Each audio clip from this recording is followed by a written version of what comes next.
Amanda, a young woman who worked as a waitress in a luxurious restaurant, and she was a very kind person. On the street, she always fed the beggar every time she left on her way to her new job.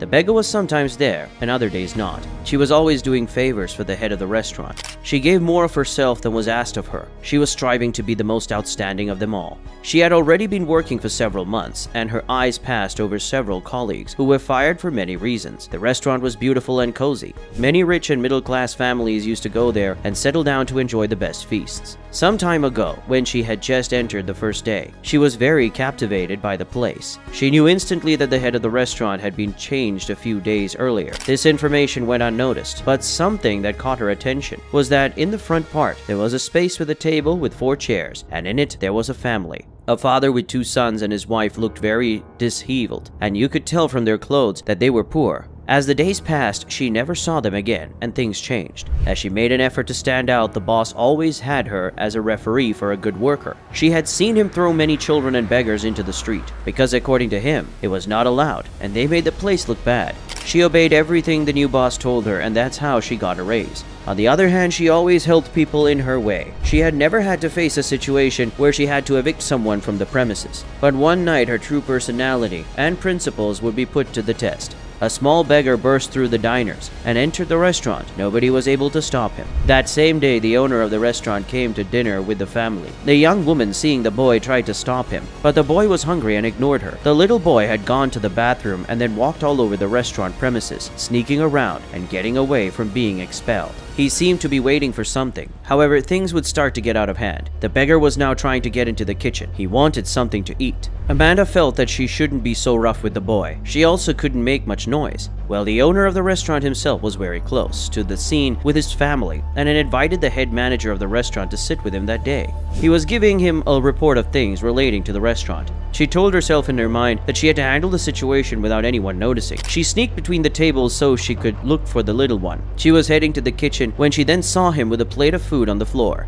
The little boy was wearing dirty and a little torn clothes and leather shoes without socks. Seeing him, her heart couldn't resist anymore. She felt sorry for the boy. The beggar picked up a chicken leg and devoured it as if he had only seconds before he was thrown onto the street. As she approached, he begged her not to throw him out before he had finished eating. Amanda had an internal struggle right now. She thought that if her boss found out, he would kick her out of work. She stood by the little boy and gently told him to finish quickly. The little boy devoured the chicken leg as quickly as he could, and every now and then he wiped his nose. The scene was very emotional. Amanda now had to think quickly. Though the words echoed in her head, "Do the right thing, and God will be with you," her nerves were on edge. Finally, the little one finished. She took him, but not before she was sure no one was following her. Arriving through the back door, she just noticed a restaurateur coming out of the pantry. She quickly turned around and moved the little boy in front of her so that he was covered, so no one could see him. Now she had a problem. He would have to leave through the front door. She almost reached the food court when then her boss saw her with the little one. The smile he wore was erased when the little boy hugged Amanda. The boss approached her and said, "What is this boy doing here? Resolve this situation. The owner of the restaurant is here."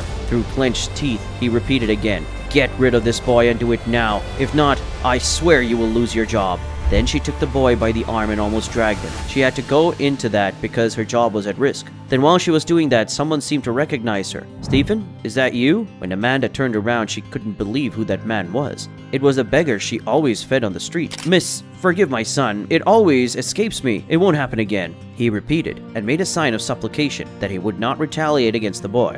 Amanda then handed him over. They were only 3 steps out of the restaurant when they were stopped by none other than the owner of the place. Amanda couldn't believe it. Just 3 steps from the street and the owner found out. She covered her face, expecting the worst. But what surprise would she have when the same owner greeted the beggar with a hug? He took him by the shoulder and led him outside. The boy was waiting near the entrance. Now Amanda saw that the owner himself wasn't upset. She felt relief.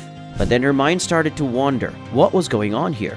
On one hand, the boss has kicked out a lot of beggars, but now the owner was talking to a beggar. She approached while having the boy still close to her. She wanted to hear the conversation. Then she would hear a story that would keep her in suspense. The owner and the beggar were friends, and it turns out that the owner had a space, especially for that beggar and his family to eat whenever they needed. Hearing this, Amanda was stunned. Fernando the beggar lowered his head and then answered, "My friend, I haven't been able to eat here for 9 months. They told me the rules had been changed, and they were no longer serving me or my family." The owner, upon hearing this, was furious. "But who told you such a thing?" The owner took him by the hand and said, "I want you to come with me and tell me who says you can't eat here." Fernando didn't want to get in trouble, so he insisted that it was best that things stay put. After that, he called the boy. The restaurant owner told him, "I just want you back. Man, I owe you so much. And trust me, I never said those things or told my employees not to let you in anymore.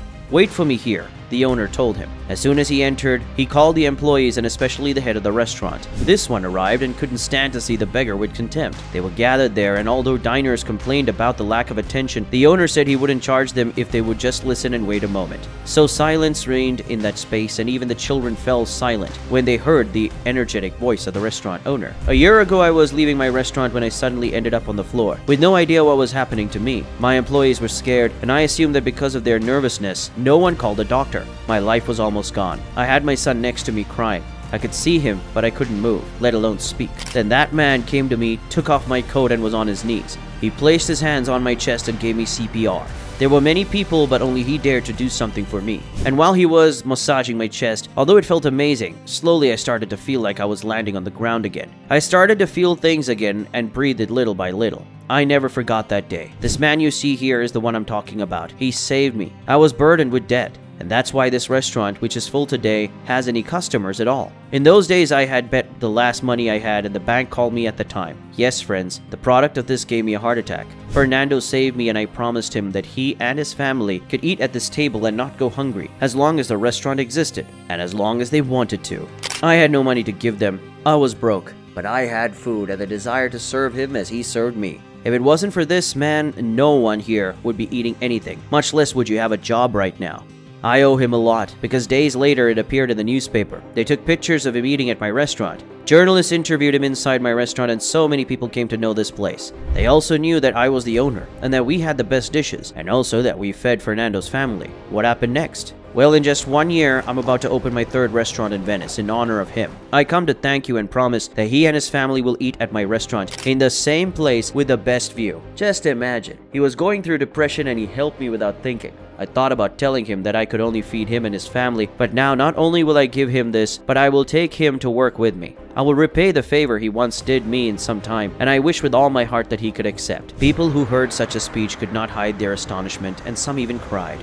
But now it was time for attention. Who says you can't eat at my restaurant? Tell me, and tonight he will be unemployed. Fernando then had the opportunity to speak. He observed the head of the restaurant, who looked down on him and on several occasions threw him out. He denied his entry and even forbade him to eat there. The boss, embarrassed, looked at him with a pleading face. He was almost shaking, as was Amanda, who had the little one and was ready to kick him out of the place too. After a few seconds, Fernando said, "I think he's not here anymore." But Mrs. Lucia, the chief, jumped out from the back of the place and said, "That man, the head, he did what he wanted here. Kicked that poor man out as many times as he wanted.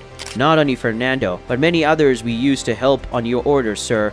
The restaurateur then looked up and said, "This incident happened for a reason, and I don't believe in coincidences. Simply God is doing justice." So the boss asked Fernando the beggar how he had survived, and Fernando seemed to recognize Amanda and pointed to her. "She, sir. She gave me food. My good friend. In your absence, she always passed through the streets and gave me food." "Ah, that's good." He said this by squeezing Amanda's hand. "As of today, I appoint you as head of this restaurant." Ever since that day, Amanda has been grateful for not acting badly. She always tried to follow her principles. She also thanked the voice that made her stop many times when she saw the boy while he ate. She didn't know what to do, or whether to let the little one finish eating.